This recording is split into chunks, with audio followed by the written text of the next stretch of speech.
Quand on connaît un peu la réputation de Victor Hugo, on peut imaginer beaucoup de choses.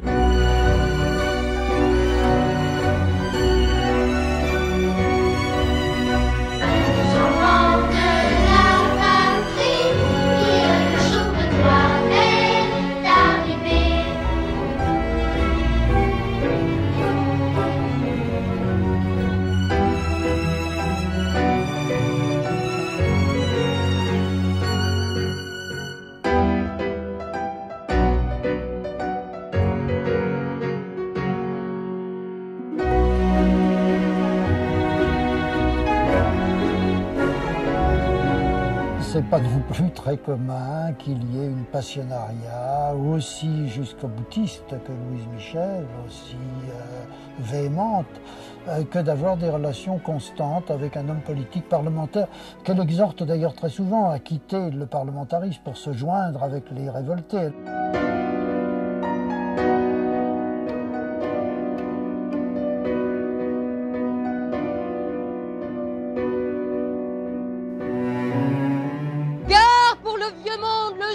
Les femmes diront c'est assez comme cela.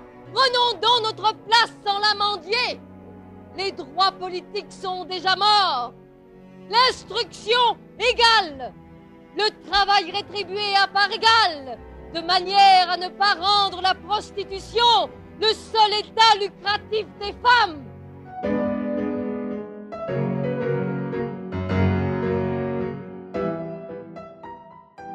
La première fois que l'on défend sa cause par les armes, on vit sa lutte si complètement qu'on n'est plus soi-même qu'un projectile.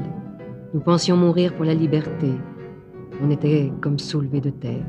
Le 18 mars, au moment où on enlève les canons, elle est là. Elle est là quand les femmes repoussent la troupe. Elle est là quand on fraternise. Elle est là quand on fusille les généraux. Elle est constamment là. Elle se bat à la fin, pendant la semaine sanglante, dans le cimetière de Montmartre, où miraculeusement elle est épargnée, elle n'est pas faite prisonnière. Et c'est un soldat qui souvent d'ailleurs combat en tenue de garde nationale.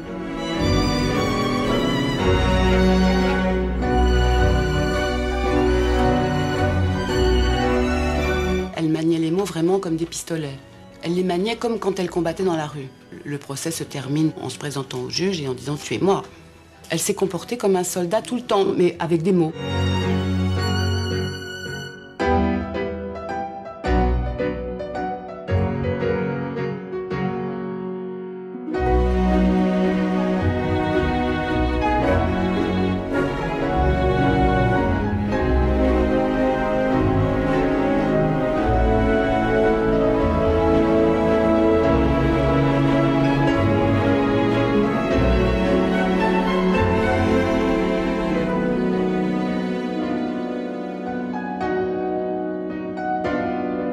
La seule lettre que nous ayons d'elle de cette époque, c'est une lettre où elle demande à Victor Hugo quelques subsides pour venir au secours des veuves et des orphelins chassés par la révolte kanak.